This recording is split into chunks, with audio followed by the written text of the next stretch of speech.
Ternyata penyakit yang paling berbahaya dalam diri manusia itu gelisah. Yang bikin gelisah itu ditulis di ayat ini. Wahai orang beriman, la tulhikum amwalukum wala auladukum an dzikrillah. Jangan kamu dibuat lalai karena siapa? Dua hal. Amwalukum wala auladukum. La tulhikum amwalukum wala auladukum an dzikrillah.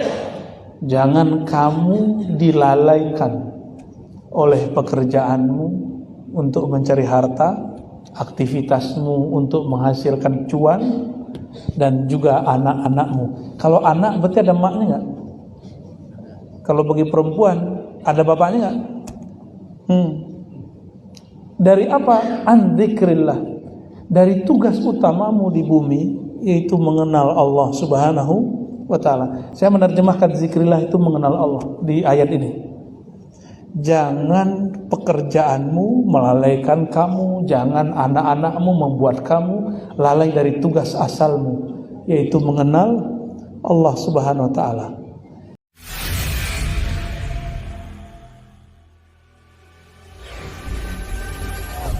Bagi saya salah satu nikmat besar di negeri ini kebebasan beragama, wabil khusus agama kita. Saya sudah keliling se-Indonesia, paling cuma beberapa pulau yang belum, pulau-pulau yang banyak penduduknya tentunya. Hampir semuanya mengatakan ketika saya tanya, di sini buat pengajian dilarang pemerintah enggak? Enggak. Setiap kantor ada masjidnya. Ada masjidnya. Kata orang Eropa itu maju. Maju apanya? Maju mungkin dulu, sekarang sudah pindah kemajuannya ke Asia Timur. Ternyata negeri kita dibentuk dengan kearifan luar biasa. Bahkan di Prancis itu tidak hanya Islam yang pakai salib dilarang, yang Yahudi pakai kupluk kecil itu apa namanya? Semua simbol-simbol agama nggak boleh, karena mereka punya simbol semboyan yang disebut apa istilah laicite, ya. Itu kalau bahasa kita barangkali sekuler, pemisahan agama dan ya. Nggak sejauh-jauh Arab, Abu Dhabi, Uni Emirat Arab, perempuannya nggak banyak yang berjilbab. Sekarang negeri yang paling banyak berjilbab itu negeri-negeri yang ada di Nusantara, Indonesia, Malaysia, Brunei, paling ramai. Dan ini salah satu nikmat, dan barangkali ini cikal bakal kebangkitan Islam di negeri kita. Orang sudah biasa, tapi nanti yang berseteru sesama Muslim, ya, sesama Muslim nanti berseteru. Biar seru Pak, keliling sini aja Pak. Biar energinya magnetnya lebih kuat, ya sini aja, dibatasi ya.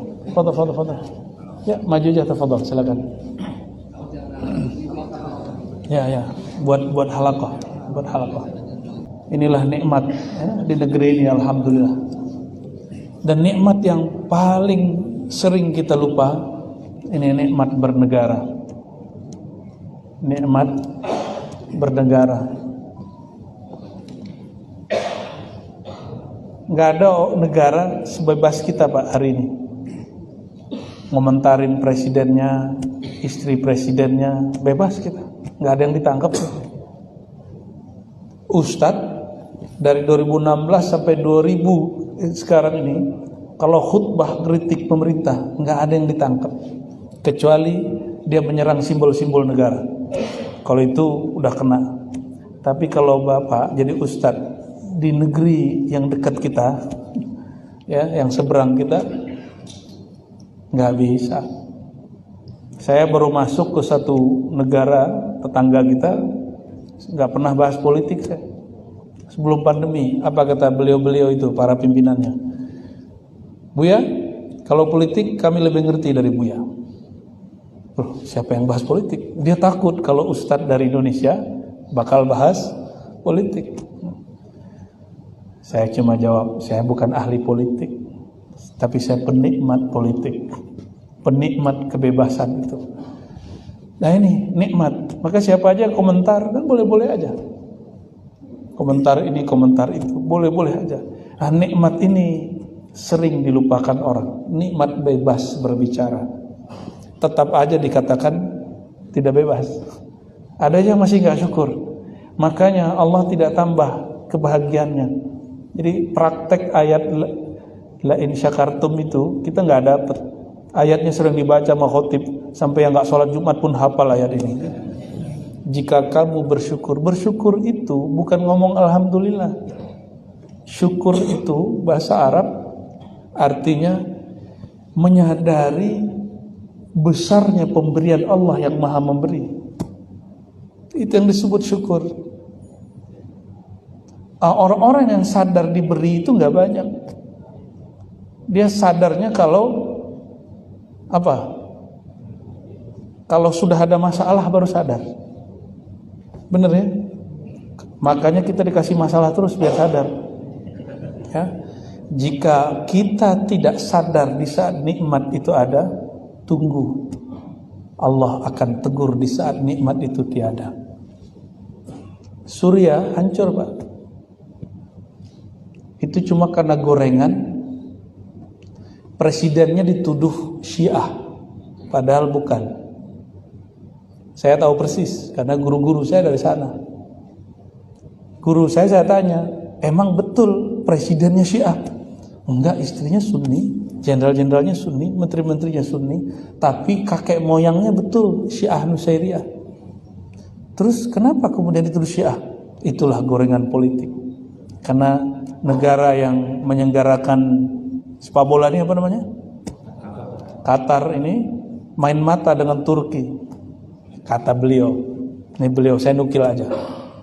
Untuk urusan perminyakan harus melewati Suriah, tapi orang Suriah nggak mau eksploitasi bidang alamnya, maka dibuatlah, digorenglah.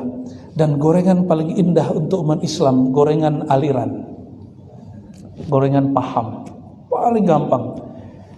Cukup digoreng dengan kalimat pemimpinmu Syiah.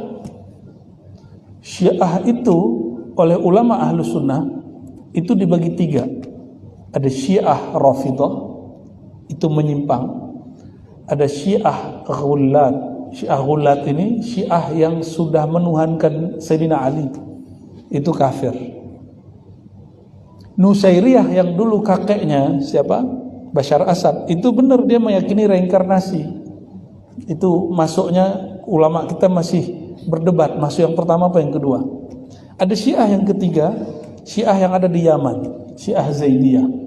Syiah yang paling dekat ke Ahlus Sunnah dan mereka tidak sesat seperti yang pertama dan yang kedua. Itu fatwa daripada seorang syekh di Saudi, saya nggak usah sebut namanya. Dulu dia memfatwakan semua Syiah sesat dan kafir, lalu disurati oleh ulama Syiah dari Yaman dan kemudian dia revisi. Ini ulama Ahlus Sunnah. Kita di negeri ini kan kebanyakan Ahlus Sunnah ya. Yang saya pelajari dan ajarkan selama ini juga Ahlus Sunnah.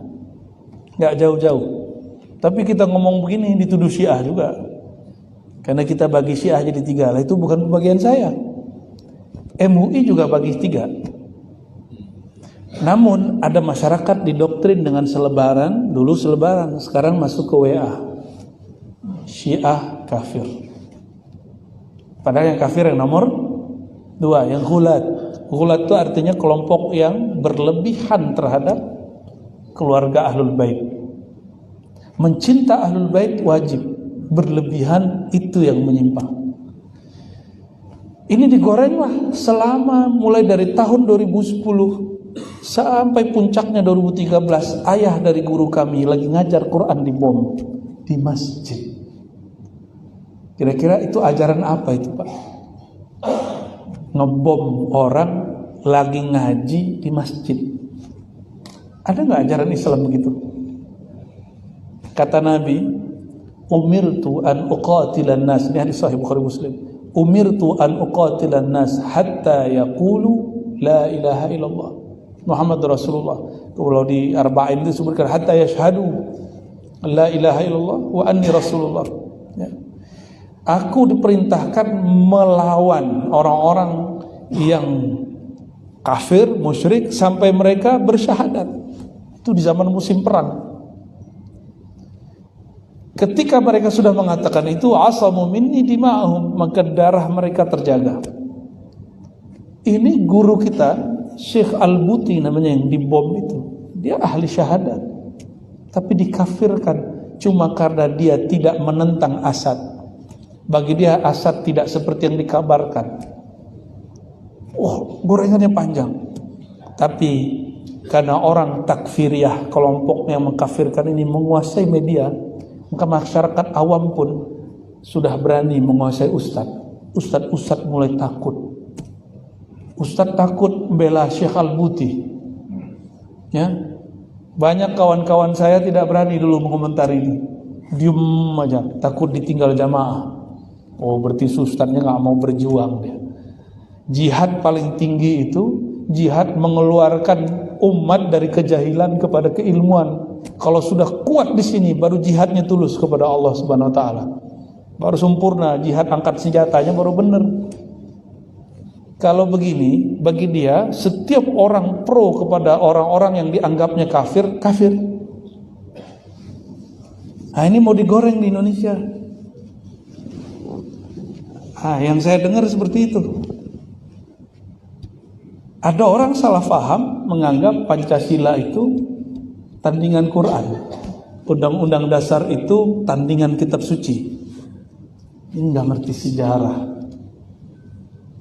sejarah, Isu Sunni Syiah nggak kuat di sini. Maka yang paling kuat yang mau digoreng di negeri kita adalah mengkafirkan ideologi negara. Padahal kalau dia ngerti sejarah, Pancasila itu yang buat wali-wali Allah, disetujui di Piagam Jakarta. Piagam Jakarta tuh yang nyetujuin doang.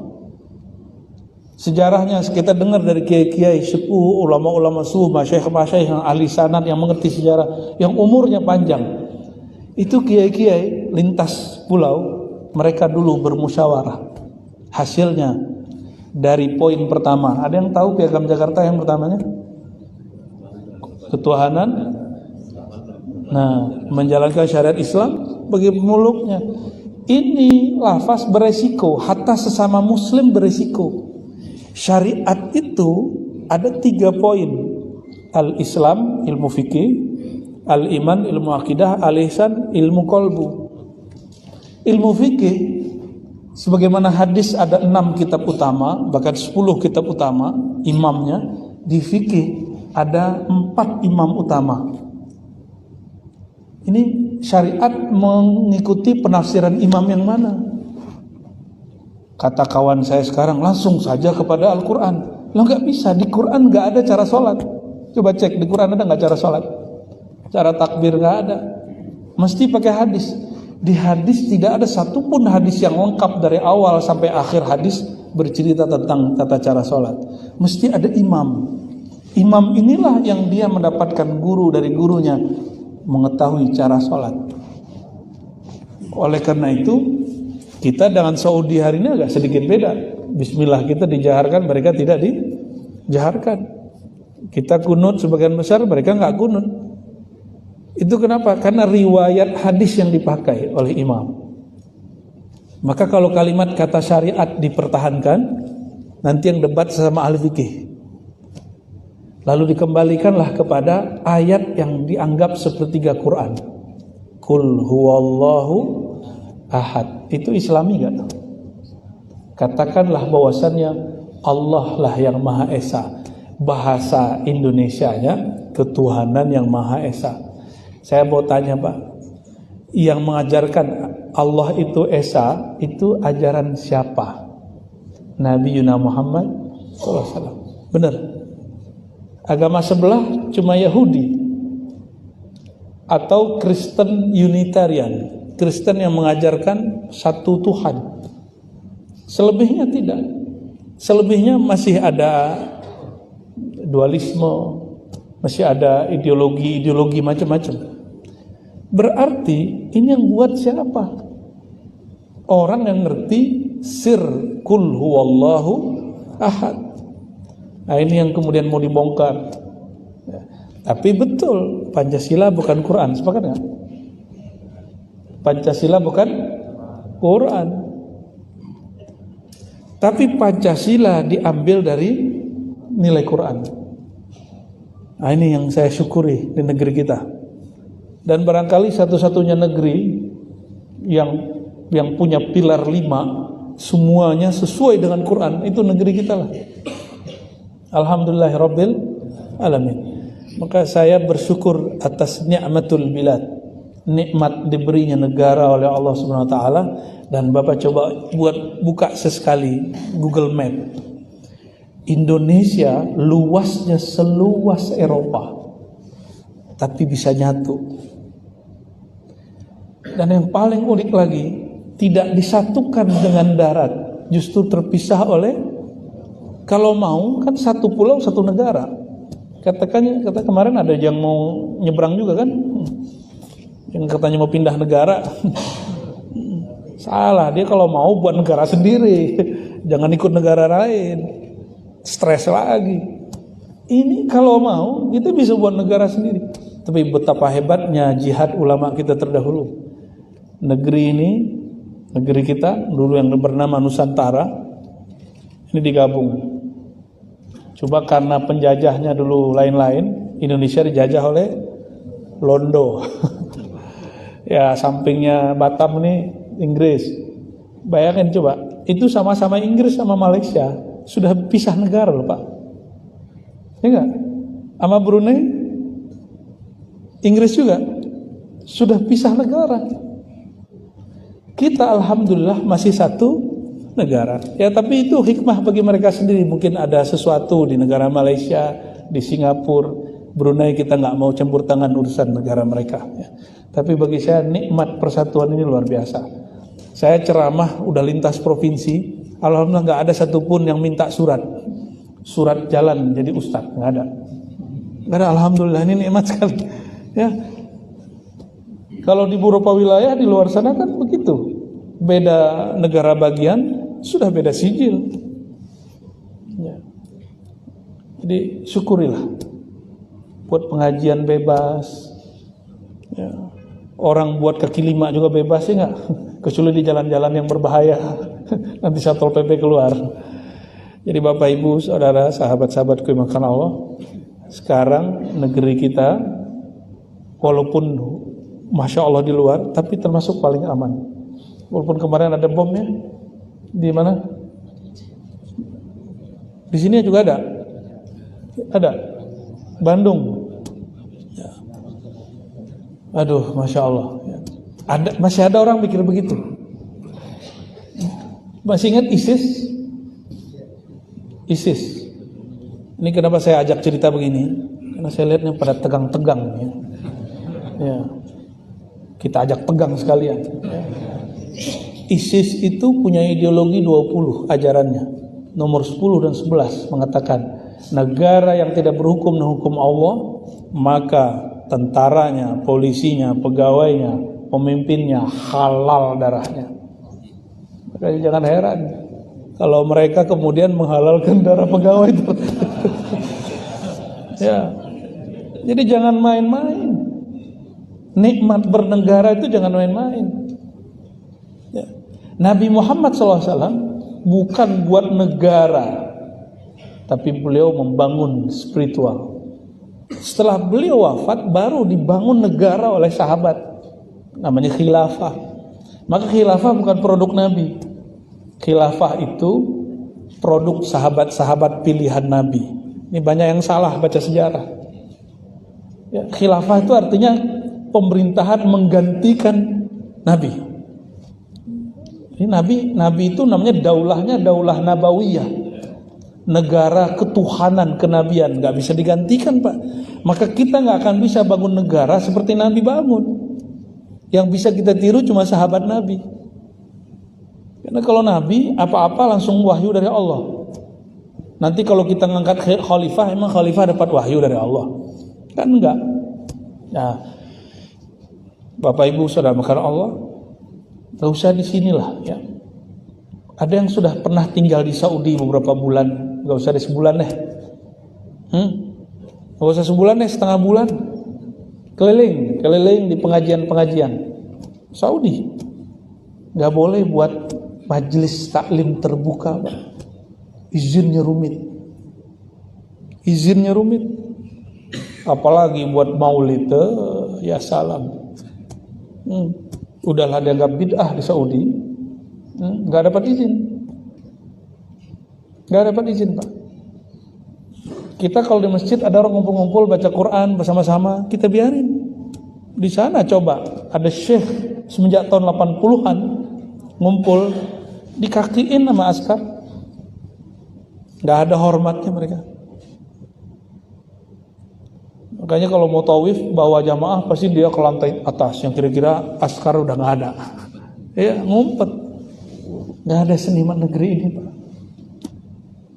Mesir, tunggu dulu ya.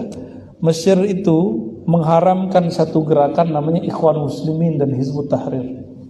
Kalau ketahuan ditangkap, Pak. Di Indonesia Hizbut Tahrir cuma dilarang, pelakunya nggak pernah ditangkap. Nikmat nggak tuh? Ikhwan Muslimin di Indonesia belum dilarang karena ideologinya sudah dijinakkan oleh beberapa aktivis partai. Maka aman dia. Kalau enggak beres sudah. Nikmat gak tuh? Nikmat, Pak. Coba antum tinggal di Mesir. Di Mesir itu kuliah enak di sono. Kawan saya ziarah ke Firaun, pulang-pulang mengharamkan ziarah ke ulama. Fotonya ada, selfie lagi, belakangnya ada sphinx. Tapi pulang-pulang katanya apa? Haram. Gak boleh, tabarruk haram. Udah tabarruk sama Fir'aun boleh. Maka pulang-pulang sifat Fir'aun nempel dikit sama dia ya. Kayak begitulah beragama ya.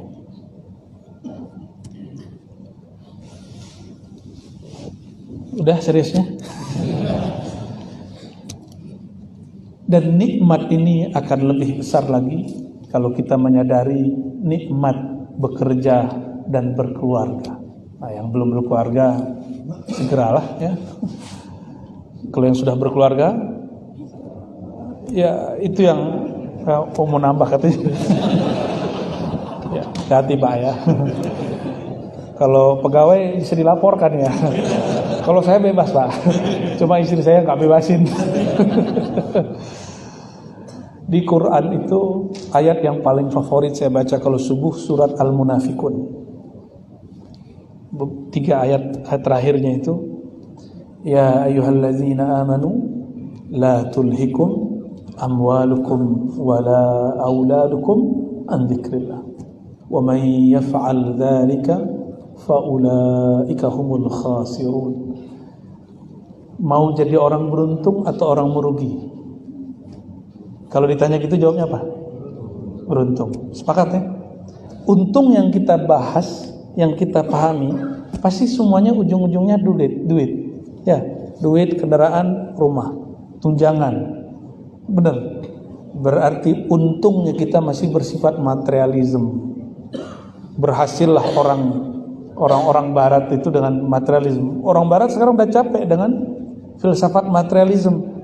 Mereka sudah mulai mencari sesuatu yang dibalik materi. Kayak sekarang itu apa aja ajaran-ajaran spiritual di timur itu dicari sama orang-orang barat. Jangan heran masuk ke istana-istana yang ada di Jawa, itu ada yang lagi main wayang. Itu uang Londo. Orang Belanda Pak. Cantik-cantik, rambutnya, hidungnya mancung-mancung ya. Enggak kayak kita mancung ke belakang. Main wayang.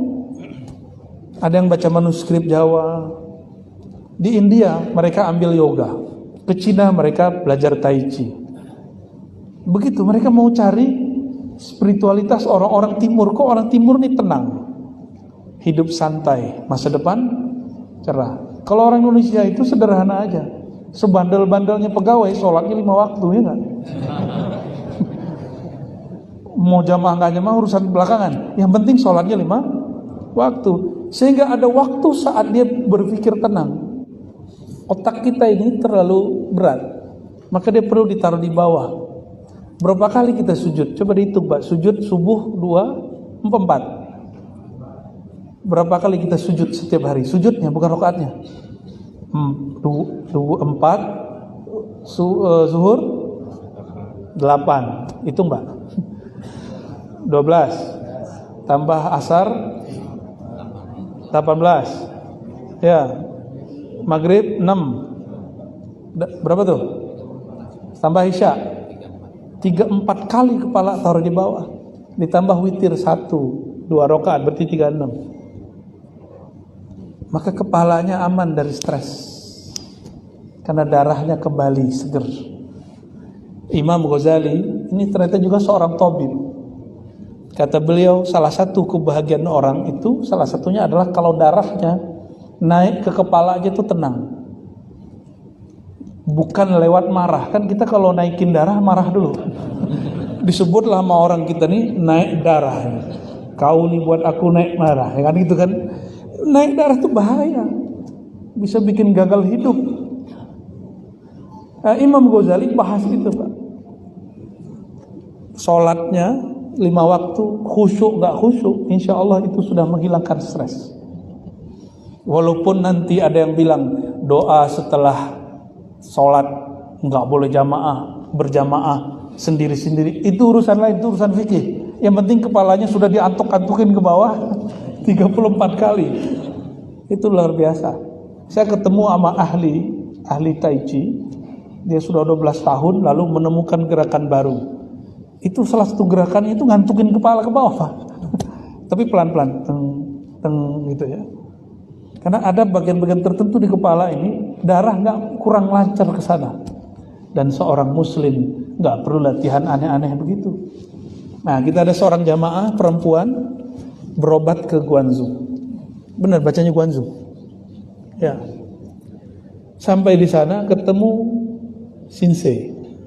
Mau diajarkan cara terapi mandiri. Mirip-mirip dengan yoga, mungkin reiki itu apa saya nggak tahu. Tapi orang ini melihat, senseinya melihat, kamu muslimah ya? Iya sensei.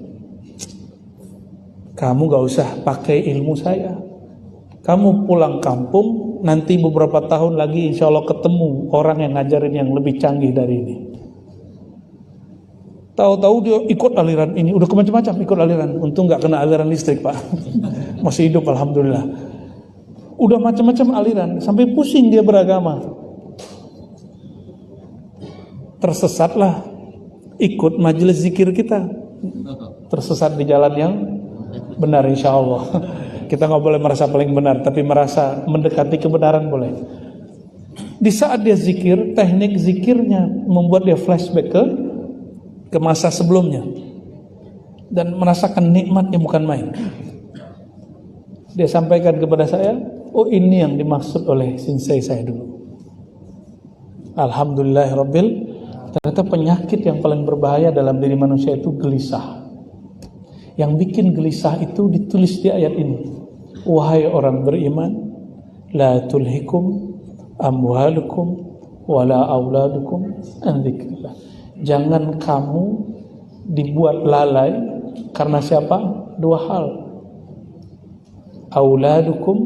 Amwalukum wala auladukum. Harta dulu. Harta itu kenapa Quran nggak menyebutkan pekerjaan? Karena Al-Quran itu biasa selalu berbicara yang inti-inti. Orang bekerja intinya nyari apa? Uang. Ini bukan hanya untuk Bapak loh, untuk saya juga loh. Nggak disebutkan profesinya, disebutkan ujung dari semua profesi itu fulus. Fulus paling inti. Nanti baru prestis apa bahasa Inggrisnya? Ya, gitu dah yang sahih ya. Makanah dalam bahasa Arabnya posisi. Coba Bapak ini sudah sekian tahun kerja, posisinya di situ aja. Ya. Merasa berjasa. Nyesek, Pak. Ada orang baru datang, naik. Kita sudah lama di situ aja. Kalau jiwanya berontak dikit langsung gak bahagia. Maka di Quran dikatakan tenang, gak usah pikirkan masalah itu. Yang penting amwalnya. seorang pendakwah seperti saya, mu'alim, guru, saya juga masih dosen, Pak. Alhamdulillah masih sempat ngajar lah 2 hari sepekan. Itu full, nggak keluar. Makanya nggak bisa rihlah 1 minggu full tuh nggak mungkin. Tetap kita nggak boleh kemudian lalai dengan amwal ini. Kalau pendakwah ternyata jadi ustadz itu lebih berat lagi. Yang disebut honor, tanya sama imam kita nih ya. Itu berat sekali. Ujiannya pegawai sudah jelas tanggal sekian dapat gaji. Di sini tanggal 25 atau tanggal 1? Tanggal 8. 28. Wah, aneh lagi. Orang biasa 25, dia 28. Ya. Kalau ustadz, mu'alim, ujiannya ujian ketulusan. Hanya sama kiai-kiai ini, benar kiai. Beliau berdua Anda lebih paham lah daripada saya. Apalagi Korea kita, ya. Khataman yang terbayang amwal, duit, amplop, atau merasa dipandang oleh Allah. Tipis-tipis, Pak. Bapak ini kerja ria itu aman, tapi kalau kami ria, kami dapat celaka. Bapak ini kerja emang cari duit, tapi kalau kami ngajar cari duit, wah itu dapat teguran dari Allah Subhanahu wa taala. Jadi orang-orang kayak kami ini enggak boleh sedikit bermasalah fulus. Karena selalu ngomong baca ayat tadi, sesungguhnya Allah khairur razikin. Itu ayat yang dibaca tadi. Ya, yang di sisi Allah lebih mulia. Dan Allah sudah jamin rezeki kamu. Itu maknanya. Maka disebut kalimat sebaik-baik rezeki bukan atasan, bukan tempat kerja, bukan negara. Tapi siapa? Allah. Maksudnya gak usah terlalu ngoyo untuk urusan dunia. Ikuti sunatullahnya. Kapan seseorang bekerja gak bahagia?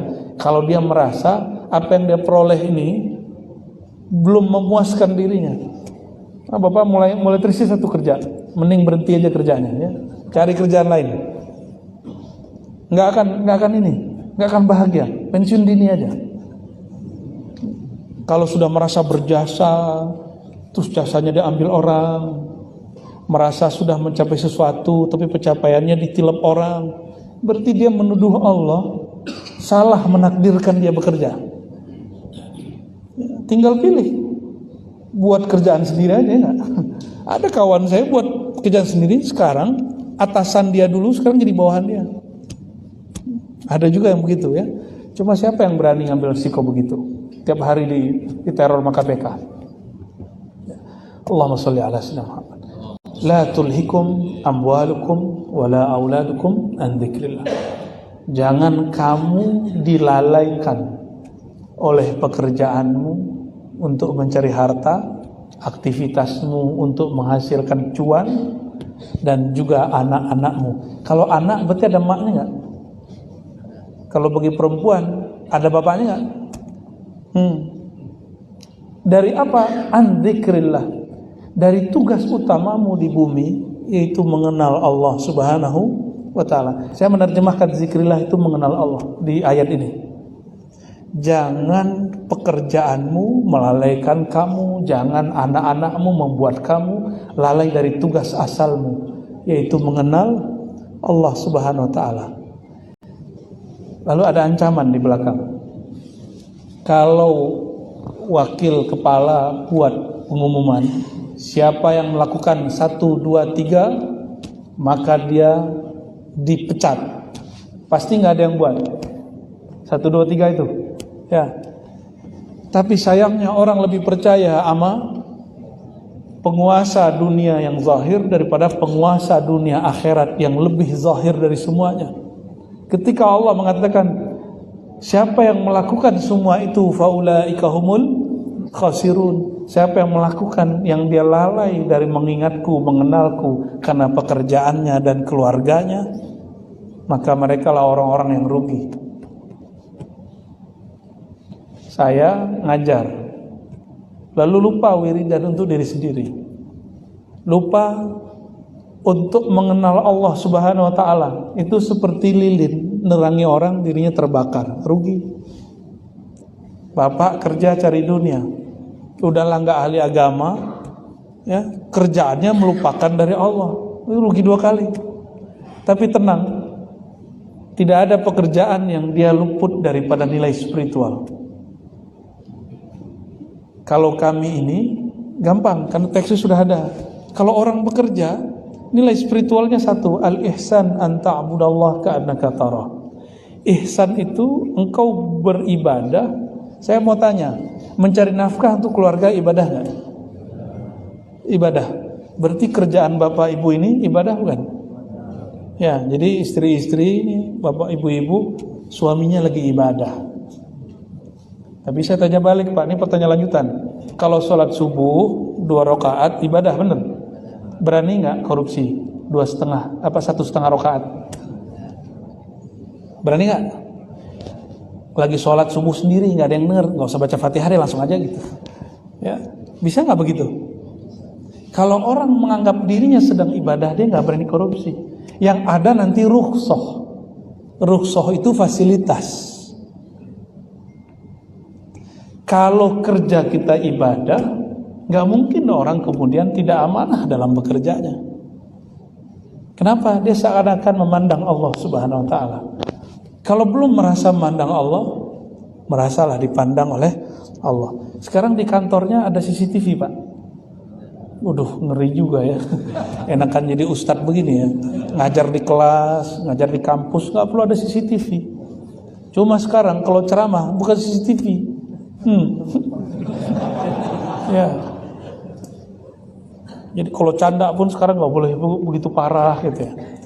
Baca ayat pun saya nggak boleh dalam-dalam sekarang, karena ternyata ada yang rekam. Kita buka lebih dalam, kiai marah. Kamu kok buka ilmu itu di hadapan orang awam? Saya buka dikit-dikit, orang awamnya protes. Ustadz, kok ngajinya gitu-gitu mulu? Serba salah. Ya udahlah, ngikutin kata batin. Istafti qalbak, kata Nabi. Tanya batinmu, tanya kolbumu. Maka kadang saya nggak dengerin lagi mau orang bilang salah, benar. Yang penting kolbu saya meridhoinya. Berarti Allah ridho, karena Allah memandang ke dalam kolbu. Nah, coba praktekkan itu Pak. Istafti qalbak. Kan nggak ada di Quran kerja dari jam 8 sampai jam, nggak ada kan? Di Quran itu cuma dikatakan orang adil itu lebih dekat kepada ketakwaan. Jadi ada jalur menjadi takwa tanpa perlu wiridan. Nggak perlu baca wirid panjang. Kalau kiai-kiai ini kan wiridannya khataman Quran, baru jadi muttaqin. Kalau bapak ini enggak. Bekerjanya, wiridnya namanya al-adl, keadilan, menempatkan sesuatu sesuai dengan porsinya. Itu wiridnya para pemimpin, para pegawai, para pekerja.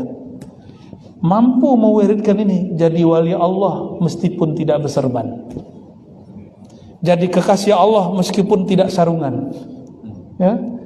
Jadi orang yang dipandang ridho Allah SWT ada di kolbunya, meskipun dia nggak pakai ya, sorban, pakai rida, pakai gaya-gaya orang soleh.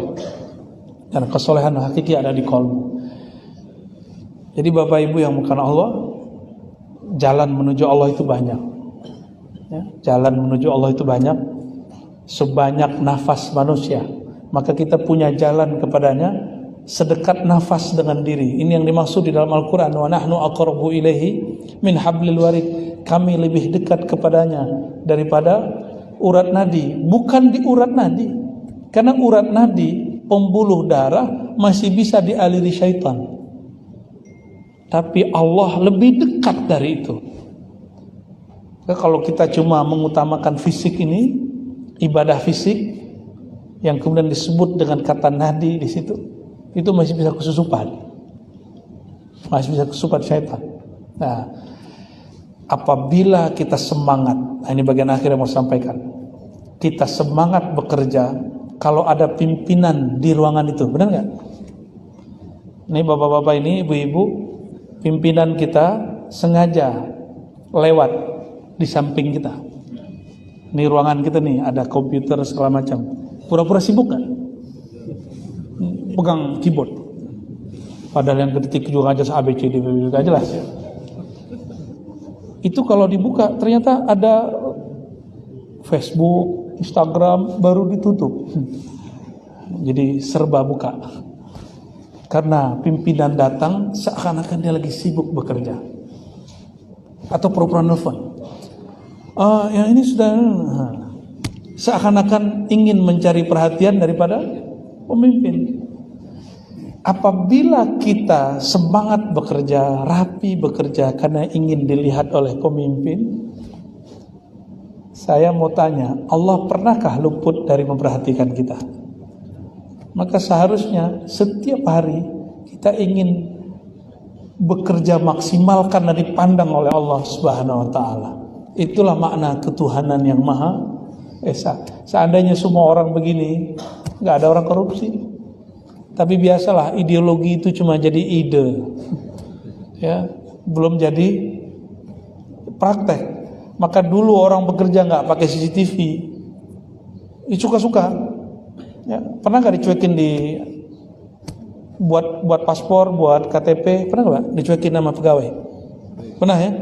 Dia nggak tahu kalau bapak ini juga pegawai, ya nggak? Ya, karena pakai baju biasa. Dia nggak tahu, dalam hati kita begini. Sekarang sudah ada CCTV. Wah, sumringah sekarang. Dulu saya kalau ngurus-ngurus apa, itu berkas kita dilempar. Kalau sekarang enggak, ada yang lihat, ada yang merhatiin.